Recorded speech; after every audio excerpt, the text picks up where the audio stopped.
তুমি কে আমি কে, রাজাকার রাজাকার, চাইলাম অধিকার হয়ে গেলাম রাজাকার।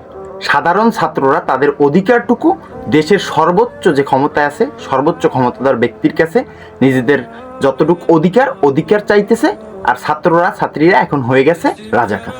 বর্তমান সময় বাংলাদেশের অবস্থা খুবই বেগতিক, খুবই ভয়াবহ, বর্তমানে খুব গরম অবস্থায় আছে। কিন্তু যে তারা কোনো সংগঠনের বিরুদ্ধে না, তাদের যে অধিকারটুকু সেইটুকু দেশের সর্বোচ্চ ক্ষমতাধর ব্যক্তির কাছে আবেদন রাখতেছে।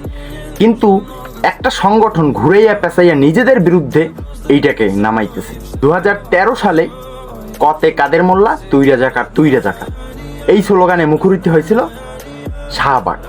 আর এখন 2024 এসে সবাই গর্বের সাথে পরিচয় দেয়, হ্যাঁ আমি রাজাকার, হ্যাঁ আমি রাজাকার। এর কারণ কি? এর পিছনের কারণ কি? কোটা না মেধা, এই যে ছোট্ট একটা লাইন, এই লাইনটার অর্থ মর্মর্থ কে না বোঝে? সঙ্গ দিলে সঙ্গী, সঙ্গ না দিলেই জঙ্গি, এরকম কথাটার মানে কি? এরকম অর্থ দ্বারা কি এরকম? ছাত্রীরা নিজেদের অধিকারটুকু, নিজেদের মনের কথাটুকু দেশের সর্বোচ্চ ক্ষমতাধর ব্যক্তির কাছে আবেদন জানাইতেছে, আর তাতেই তারা রাজাকার হয়ে গেল। এর দ্বারা কি বোঝা যায়? কি বোঝা যায়? 2013-তে কতে কাদের মোল্লা, তুই রাজাকার তুই রাজাকার, এরকম কথা যখন উঠছিল, সতে সাইদি, তুই রাজাকার তুই রাজাকার, সেই সময় সাধারণ ছাত্রছাত্রীরা এরকম স্লোগান কিছু ছাত্রছাত্রীরা দিছিল।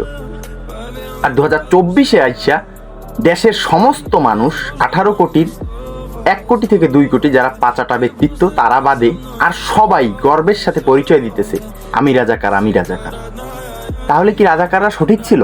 নিজেদের অধিকারটুকু আমরা মুখে বলতে পারবো না, এতটুকু অধিকার আমাদের নাই?